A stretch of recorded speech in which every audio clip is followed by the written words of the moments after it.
Kemudian iblis membaca sebuah ayat dalam Al-Quran, yaitu surah Al-Isra ayat 27. Sesungguhnya pemboros-pemboros itu adalah saudara-saudara syaitan, dan syaitan itu adalah sangat ingkar kepada Rabb-Nya. Maka Rasulullah pun berkata, andai kata setiap apa yang kau ucapkan tidak didukung oleh ayat-ayat dari kitabullah, tentu aku tidak akan mempercayaimu. Lalu iblis berkata lagi, saya memiliki anak yang saya beri nama Atama. Ia bertugas untuk mengencingi telinga seorang hamba ketika ia tidur, agar meninggalkan sholat isya. Andai kata bukan karenanya, tentu ia tidak akan tidur lebih dahulu sebelum menjalankan sholat. Assalamualaikum warahmatullahi wabarakatuh. Sahabat takwa, ketika Rasulullah SAW masih hidup di dunia, ternyata iblis pernah mendatangi Rasulullah. Namun Rasulullah SAW memanfaatkan hal itu untuk membongkar semua kebusukan dan tipu daya iblis, sehingga kita sebagai umatnya dapat mengetahui dengan jelas bagaimana rahasia-rahasia iblis dalam menggoda dan menyerumuskan manusia. Bagaimana kisahnya? Ayo kita bahas. Sebelum lanjut, mari dukung channel ini untuk terus menyebarkan kisah-kisah Islam. Kisah ini terdapat dalam sebuah hadis yang diriwayatkan oleh Mu'adz bin Jabal dari sahabat Nabi yang bernama Ibnu Abbas radhiyallahu anhu. Pada suatu hari, Rasulullah SAW bersama para sahabatnya sedang berada di rumah salah satu sahabat dari golongan Ansor. Ketika mereka sedang berkumpul, tiba-tiba dari luar rumah terdengarlah seseorang yang mengetuk pintu dan meminta izin untuk masuk. Kemudian berkata, wahai penghuni rumah, apakah kalian mengizinkan aku masuk karena kalian membutuhkan aku? Lalu Rasulullah bertanya kepada para sahabatnya, apakah kalian tahu siapa yang menyeru itu? Para sahabat menjawab, tentu Allah dan Rasulnya lebih mengetahui. Maka Rasulullah berkata, ketahuilah bahwa dia adalah iblis yang terkutuk. Semoga Allah senantiasa melaknatnya. Mendengar perkataan Rasulullah, Umar bin Khattab berkata, ya Rasulullah, apakah engkau mengizinkanku untuk membunuhnya? Dengan pelan Rasulullah menjawab, wahai Umar, bersabarlah. Apakah engkau tidak mengetahui bahwa dia termasuk yang tertunda kematiannya sampai waktu yang ditentukan hingga hari kiamat? Sekarang silakan bukakan pintu untuknya, karena ia sedang diperintahkan oleh Allah untuk datang ke sini. Maka dibukalah pintu itu. Kemudian iblis pun masuk. Di tengah-tengah majelis tersebut, ternyata rupa iblis terlihat sangat mengerikan. Dia adalah sosok tua dengan matanya yang buta sebelah, serta memiliki janggut sebanyak 7 helai dan menyerupai rambut kuda. Kedua kelopak matanya terbelah dan memanjang ke atas. Kepalanya seperti kepala gajah yang sangat besar. Gigi taringnya memanjang keluar seperti taring babi, dan kedua bibirnya seperti bibir macan. Kemudian iblis berkata, salam untukmu wahai Muhammad, dan salam untuk kalian semua wahai golongan muslimin. Maka Rasulullah menjawab, keselamatan hanya milik Allah Subhanahu wa ta'ala. Wahai makhluk terlaknat, aku mengetahui engkau punya keperluan terhadap kami. Wahai iblis, apa keperluanmu itu? Iblis pun berkata, wahai Muhammad, aku datang ke sini bukan atas kemauanku, namun karena terpaksa. Wahai terlaknat, apa yang membuatmu terpaksa harus datang ke sini? Tanya Rasulullah. Iblis pun menjawab, aku didatangi oleh seorang malaikat utusan Allah. Lalu ia berkata kepadaku, Allah Subhanahu wa ta'ala memerintahkanmu untuk mendatangi Muhammad sambil menundukkan diri. Beritahu Muhammad tentang caramu dalam menggoda manusia. Jawablah dengan jujur semua pertanyaannya, karena demi kebesaran Allah, andai kau berdusta satu kali saja, maka Allah akan jadikan dirimu debu yang ditiup angin. Oleh karena itu, aku sekarang mendatangimu. Tanyalah apa yang hendak kau tanyakan. Jika aku berdusta, aku akan dicaci oleh setiap musuhku. Tidak ada sesuatu pun yang paling besar menimpaku selain cacian musuh. Kemudian Rasulullah mulai mengajukan pertanyaan kepada iblis. Jika kamu jujur, beritahukanlah kepadaku siapakah orang yang paling engkau benci? Iblis menjawab, engkau wahai Muhammad, engkau adalah makhluk Allah yang paling aku benci, dan kemudian orang-orang yang mengikuti agamamu. Rasulullah bertanya lagi, siapa lagi yang kamu benci? Iblis menjawab, anak muda yang bertakwa, yang menyerahkan jiwanya kepada Allah Subhanahu wa Ta'ala. Lalu siapa lagi? Tanya Rasulullah. Iblis berkata, orang alim dan juga wara. Lalu siapa lagi? Kata Rasulullah. Iblis pun berkata, orang yang terus-menerus menjaga diri dalam keadaan suci dari kotoran. Lalu siapa lagi? Tanya Rasulullah. Orang miskin yang sabar, yang tidak menceritakan kefakirannya kepada orang lain dan tidak mengadukan keluh kesahnya, kata Iblis. Kemudian Rasulullah bertanya lagi, bagaimana kamu mengetahui bahwa ia itu penyabar? Iblis pun menjawab, wahai Muhammad, jika ia mengadukan keluh kesahnya kepada makhluk sesamanya selama 3 hari, maka Allah tidak akan memasukkan dirinya ke dalam golongan orang-orang yang sabar. Lalu siapa lagi? Kata Rasulullah. Iblis pun berkata, orang kaya yang selalu bersyukur. Lalu Rasulullah bertanya, bagaimana kamu tahu bahwa ia bersyukur? Jika aku melihatnya mengambil dan meletakkan hartanya pada tempat yang halal, kata Iblis. Rasulullah bertanya lagi, terus bagaimana keadaanmu jika umatku mengerjakan sholat? Maka Iblis menjawab, aku merasakan panas dan gemetar. Mengapa wahai terlaknat? Tanya Rasulullah. Karena sesungguhnya jika seorang hamba bersujud kepada Allah sekali sujud saja, maka Allah mengangkat derajatnya 1 tingkat. Jawab Iblis. Rasulullah bertanya lagi, bagaimana jika mereka saum atau berpuasa? Iblis menjawab, saya terbelenggu sampai mereka berbuka puasa. Bagaimana jika mereka menunaikan haji? Tanya Rasulullah. Iblis berkata, saya akan menjadi gila. Bagaimana jika mereka membaca Al-Quran? Kata Rasulullah. Iblis pun menjawab, aku akan meleleh seperti timah yang meleleh di atas api. Bagaimana jika mereka berzakat? Kata Rasulullah. Iblis berkata, seakan-akan orang yang berzakat itu mengambil gergaji atau kapak dan memotongku menjadi 2. Rasulullah heran dan bertanya, mengapa begitu, wahai Abu Murrah? Iblis pun menjawab, sesungguhnya ada 4 manfaat dalam zakat itu. Pertama, Tuhan menurunkan berkah atas hartanya. Kedua, menjadikan orang yang berzakat disenangi makhluknya yang lain. Ketiga, menjadikan zakatnya sebagai penghalang antara dirinya dengan api neraka. Dan keempat, dengan zakat Allah mencegah bencana dan malapetaka agar tidak menimpanya. Kemudian Rasulullah SAW bertanya lagi, wahai Iblis, apa pendapatmu tentang Abu Bakar? Iblis menjawab, wahai Muhammad, pada zaman jahiliyah saja dia tidak taat kepadaku. Bagaimana mungkin dia akan mentaatiku setelah masuk Islam? Bagaimana pendapatmu tentang Umar bin Khattab? Tanya Rasulullah. Iblis berkata, demi Allah, jika aku bertemu dengannya, pasti aku akan lari darinya. Bagaimana pendapatmu tentang Utsman bin Affan? Kata Rasulullah. Iblis menjawab, aku malu dengan orang yang para malaikat saja malu kepadanya. Maka Rasulullah berkata, segala puji hanya bagi Allah yang telah membahagiakan umatku dan menyengsarakanmu sampai hari kiamat. Mendengar perkataan Rasulullah, Iblis yang terlaknat berkata kepada Rasulullah, tidak mungkin, tidak mungkin. Mana bisa umatmu bahagia sementara aku masih hidup dan tidak akan mati sampai hari kiamat?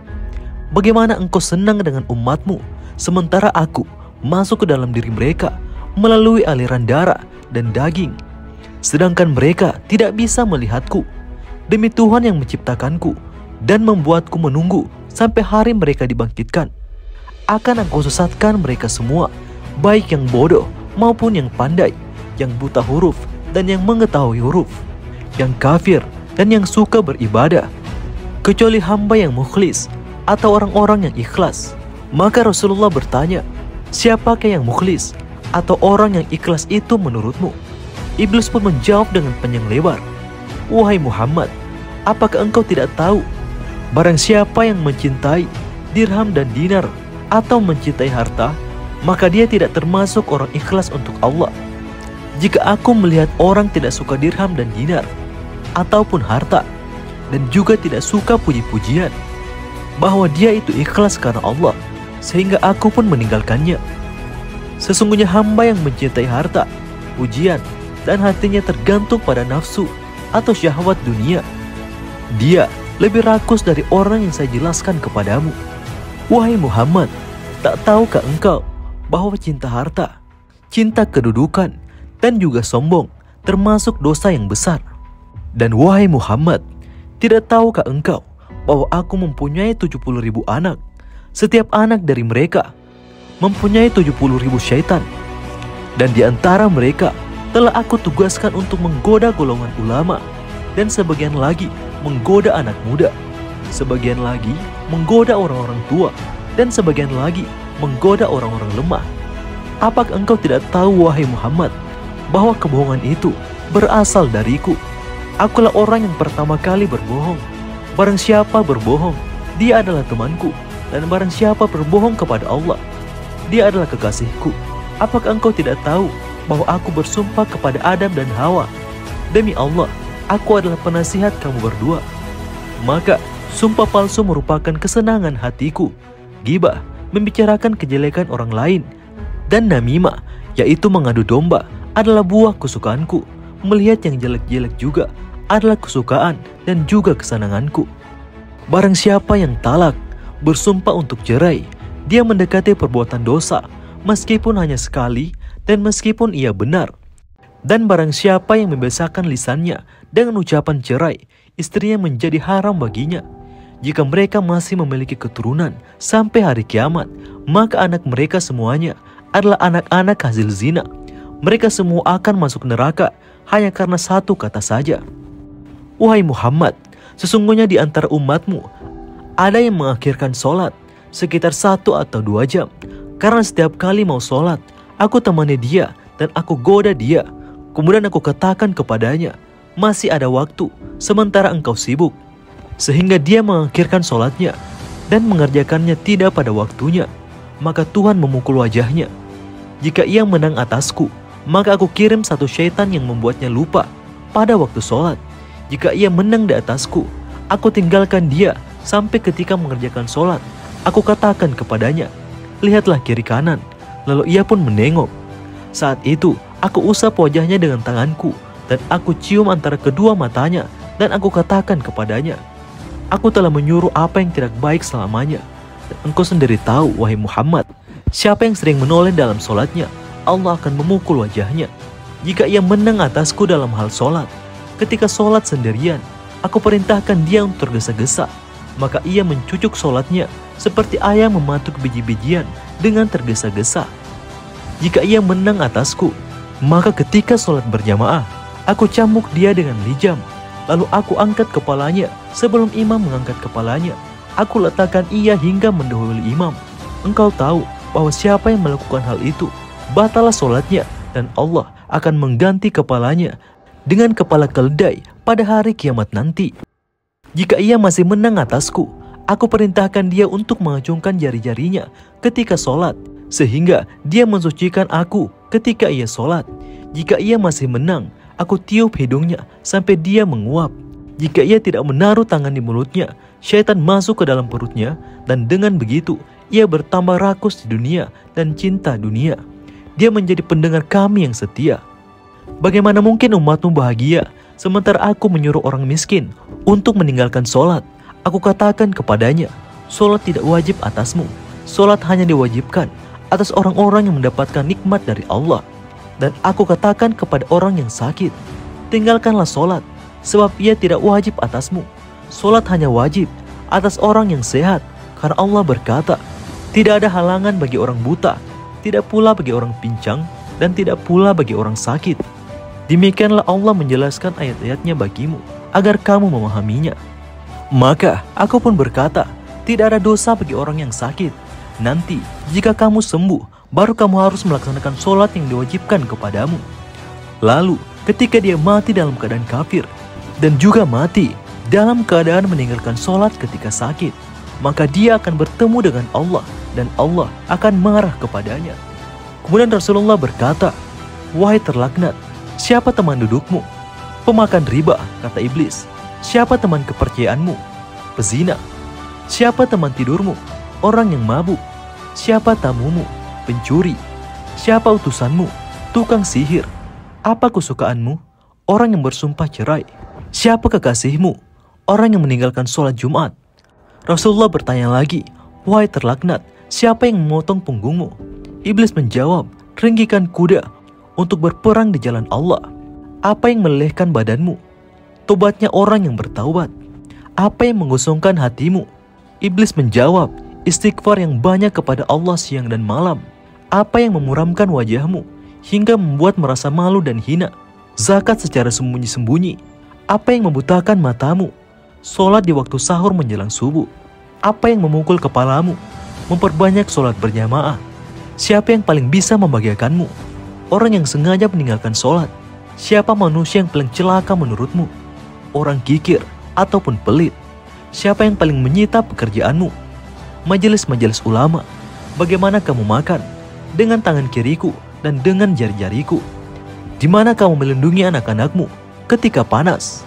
Iblis berkata, di balik kuku-kuku manusia. Dan setiap harta yang tidak dikeluarkan zakatnya, maka saya ikut memakannya. Saya juga ikut makan makanan yang bercampur riba dan haram, serta segala harta yang tidak dimohonkan perlindungan kepada Allah dari syaitan yang terkutuk. Setiap orang yang tidak memohon perlindungan kepada Allah dari syaitan ketika bersetubuh dengan istrinya, maka syaitan akan ikut bersetubuh dan akhirnya melahirkan anak yang mendengar dan taat kepadaku. Begitu pula orang yang naik kendaraan dengan maksud mencari penghasilan yang tidak dihalalkan, maka saya adalah temannya. Saya pun pernah memohon kepada Allah agar saya punya rumah, maka rumahku adalah kamar mandi. Saya memohon agar saya punya masjid, akhirnya pasar menjadi masjidku. Aku memohon agar saya punya Al-Quran, maka syair adalah Al-Quranku. Saya memohon agar punya azan, maka terompet adalah panggilan azanku. Saya memohon agar saya punya tempat tidur, maka orang-orang mabuk adalah tempat tidurku. Saya memohon agar saya punya teman-teman yang menolongku, maka kelompok Al-Qadariyah menjadi teman-teman yang membantuku. Dan saya memohon agar saya memiliki teman-teman dekat, maka orang-orang yang menginfakkan harta dan juga kekayaannya untuk kemaksiatan adalah teman dekatku. Kemudian iblis membaca sebuah ayat dalam Al-Quran, yaitu surah Al-Isra ayat 27. Sesungguhnya pemboros-pemboros itu adalah saudara-saudara syaitan, dan syaitan itu adalah sangat ingkar kepada Robnya. Maka Rasulullah pun berkata, andai kata setiap apa yang kau ucapkan tidak didukung oleh ayat-ayat dari kitabullah, tentu aku tidak akan mempercayaimu. Lalu iblis berkata lagi, saya memiliki anak yang saya beri nama Atama. Ia bertugas untuk mengencingi telinga seorang hamba ketika ia tidur, agar meninggalkan sholat isya. Andai kata bukan karenanya, tentu ia tidak akan tidur lebih dahulu sebelum menjalankan sholat. Saya juga punya anak yang saya beri nama Mutakadi. Apabila ada seorang hamba melakukan ketaatan ibadah dengan rahasia dan ingin menutupinya, maka anak saya tersebut senantiasa membatalkannya dan dipamerkan di tengah-tengah manusia, sehingga semua manusia tahu. Akhirnya Allah membatalkan 99 dari 100 pahalanya, sehingga yang tersisa hanya 1 pahala. Sebab setiap ketaatan yang dilakukan secara rahasia akan diberi 100 pahala. Saya punya anak lagi yang bernama Kuhyal. Ia bertugas mengusapi celak mata semua orang yang sedang ada di majelis pengajian dan ketika khatib sedang memberikan khutbah, sehingga mereka mengantuk dan akhirnya tidur. Tidak dapat mendengarkan apa yang dibicarakan para ulama. Bagi mereka yang tertidur, tidak akan ditulis pahala sedikit pun untuk selamanya. Setiap kali ada perempuan keluar, pasti ada syaitan yang duduk di pinggulnya. Ada pula yang duduk di daging yang mengelilingi kukunya, di mana mereka akan menghiasi kepada orang-orang yang melihatnya. Kedua setan itu kemudian berkata kepadanya, keluarkan tanganmu. Akhirnya ia mengeluarkan tangannya, kemudian kukunya tampak, lalu kelihatan nodanya. Orang yang bahagia dan juga beruntung adalah orang yang dijadikan bahagia oleh Allah sejak dalam perut ibunya. Sedangkan orang yang celaka adalah orang yang dijadikan celaka oleh Allah sejak dalam perut ibunya. Kemudian Rasulullah SAW membacakan firman dalam Al-Quran, yaitu pada surah Hud. ayat 118 hingga 119. Jika Rabbmu menghendaki, tentu Dia menjadikan manusia umat yang satu, tetapi mereka senantiasa berselisih pendapat, kecuali orang-orang yang diberi rahmat oleh Rabbmu. Dan untuk itulah Allah menciptakan mereka. Kalimat Rabbmu telah ditetapkan. Sesungguhnya aku akan memenuhi neraka jahanam dengan jin dan manusia semuanya. Lalu Rasulullah melanjutkan dengan membaca surah Al-Ahzab ayat 38. Tidak ada suatu keberatan pun atas Nabi tentang apa yang telah ditetapkan oleh Allah baginya. Allah telah menetapkan yang demikian sebagai sunnahnya pada nabi-nabi yang telah berlalu dahulu, dan adalah ketetapan Allah. Itu suatu ketetapan yang pasti berlaku. Itulah kisah pertemuan Rasulullah dengan iblis. Semoga kisah ini bisa membuat kita semakin berhati-hati terhadap godaan iblis yang terkutuk. Demikian, semoga bermanfaat. Mohon maaf jika terdapat kesalahan dan juga kekurangan. Wallahu a'lam bishawab. Assalamualaikum warahmatullahi wabarakatuh.